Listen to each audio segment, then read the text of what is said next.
coming by to watch this video on our upcoming full moon in Aries, which is happening on September 29th.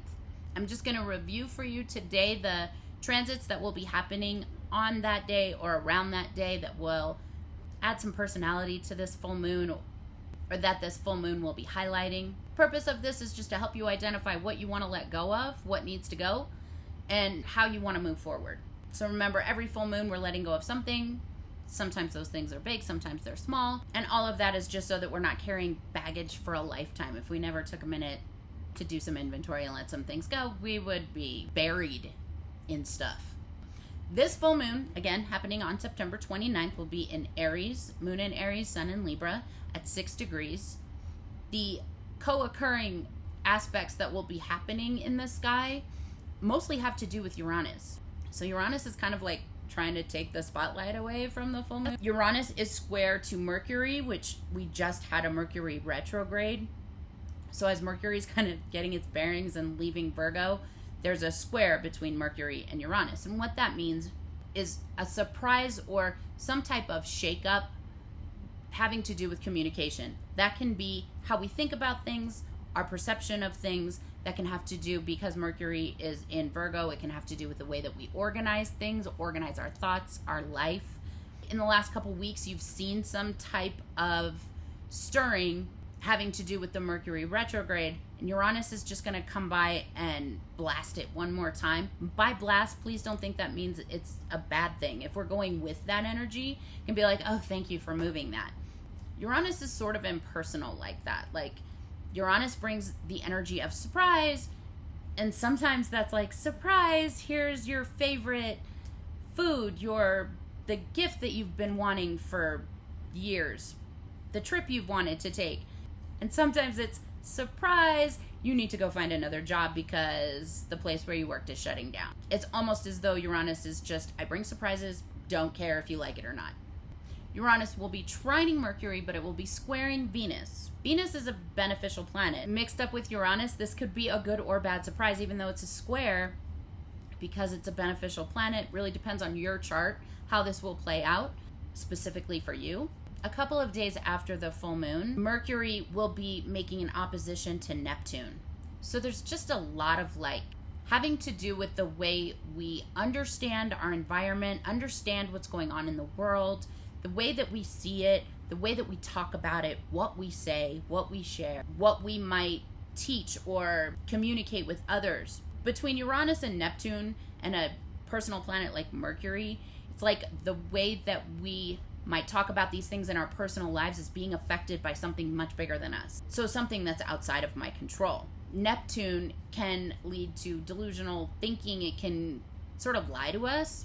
So as Mercury moves into that opposition with Neptune, it kind of looks like I've been shook up by Uranus. Venus has added some comfort or taken comfort away. Again, depends on your chart. Maybe Uranus was like shaking things up.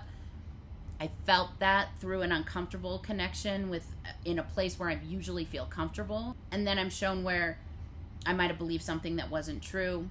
Or Mercury might just be coming by to show me the truth through a lot of nebulous ifs, ands, or buts, if that makes sense. Like there's no definitive facts or truth coming at me, and then all of a sudden there is one or two.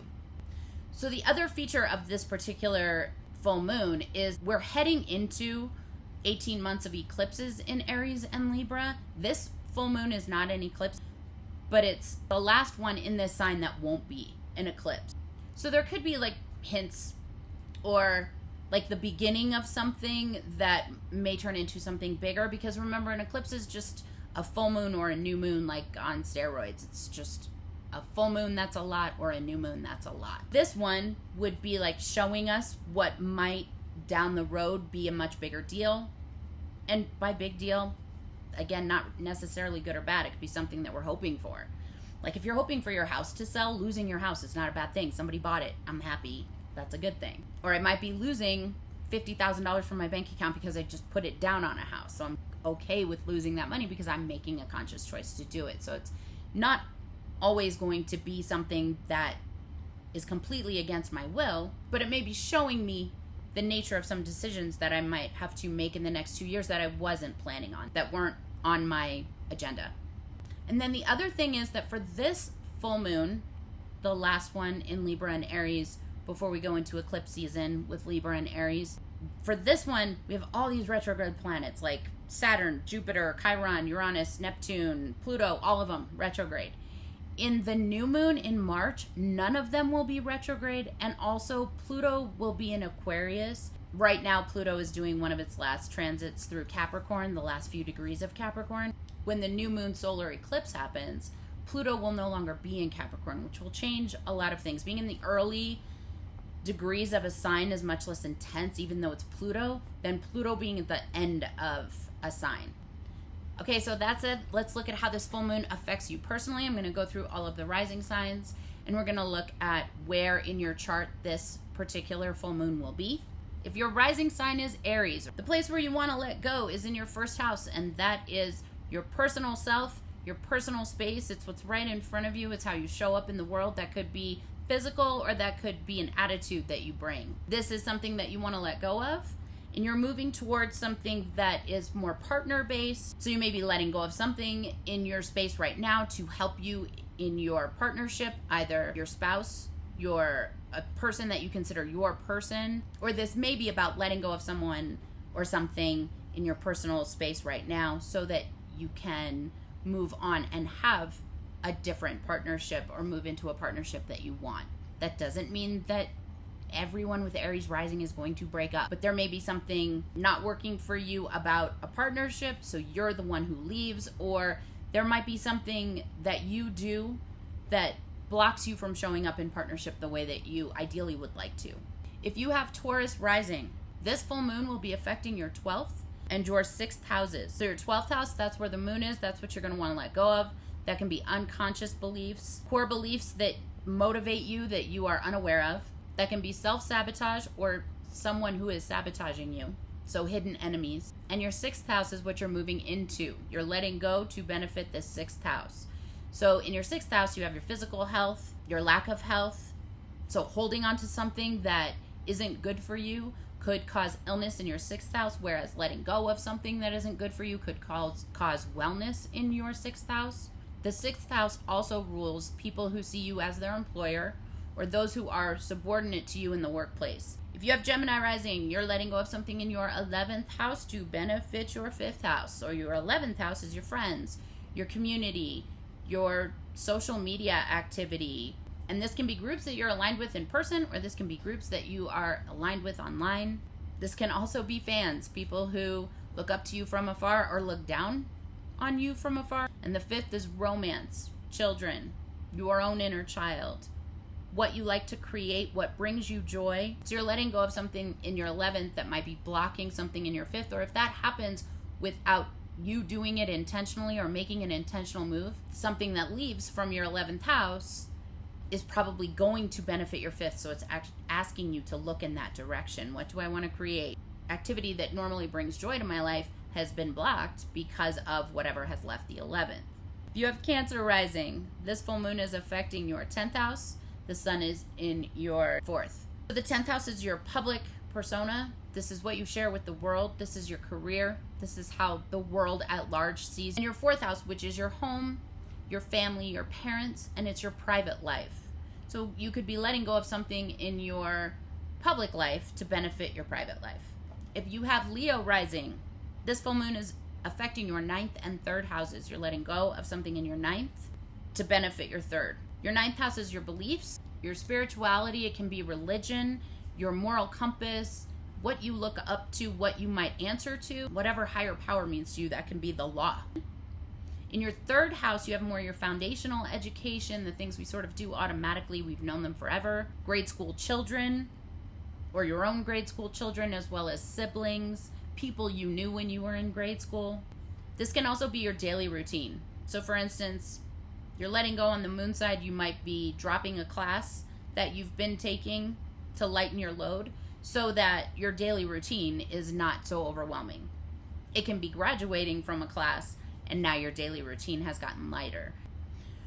If you have Virgo rising, the moon is in your 8th and the sun is in your 2nd, meaning you are letting go of something having to do with power, control, sex, intimacy. This can also be trauma, deeply held core beliefs, paying off a debt, or this could be your spouse's money.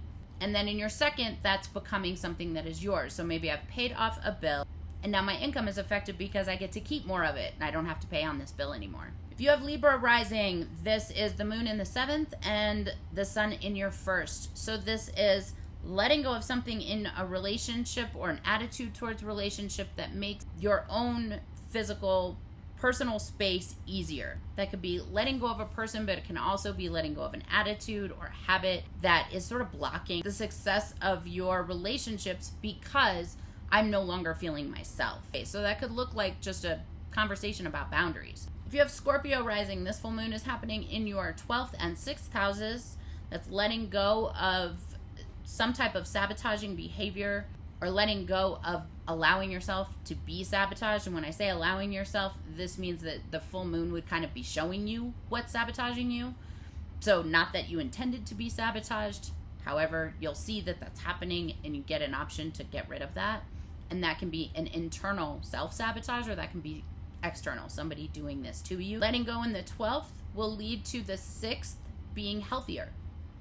So that could be your mental health, your physical health, or if you have been engaging in some type of self-sabotaging behavior that interferes with your ability to sleep or is giving you nightmares that are then affecting your physical health because now you're walking around like a zombie, this is a time where you might be able to let go and have some healing in that aspect of your life.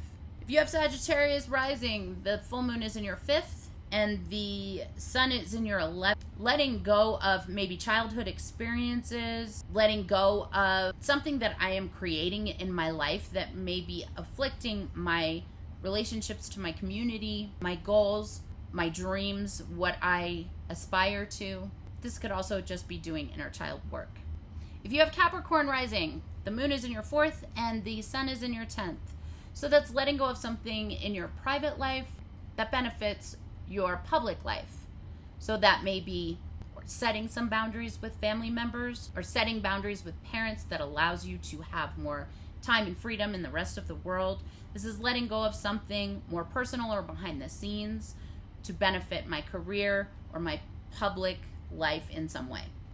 You have Aquarius Rising. The moon is in your 3rd and the sun is in your 9th. So that's basically letting go of grade school learning for higher education. So it may not actually look like that, but it could be letting go of something I learned in primary school. So it's like my foundational learning. I'm letting go of something that I identify in that way and engaging more in higher learning. So I may have learned something in a more adult environment that has caused me to revisit and review what I thought was a piece of my foundational truth that maybe has changed over time or that I just see in a new light and now see differently. And moving forward, my foundation will look different. If you have Pisces Rising, this full moon is in your 2nd house and the sun is in your 8th. So that might mean that a bill is coming due. There's some kind of debt that you have to pay. This could represent the debt of your spouse or your partner that you are helping them with. This is letting go of something that you find valuable, your valuables, to benefit someone else or to lighten a debt in some way. This can also be spending money to see a trauma therapist. So money being my 2nd house, trauma being in my 8th. So I'm healing my trauma through spending money. If you would like to know more about how this full moon will be affecting your chart and your life specifically, you can book a session with me at the link below, and I'll be happy to discuss with you how this full moon will be affecting you in your life. If you haven't already, check out my video on the Venus retrograde that will be wrapping up just after this full moon. Thank you for watching and have a fabulous day.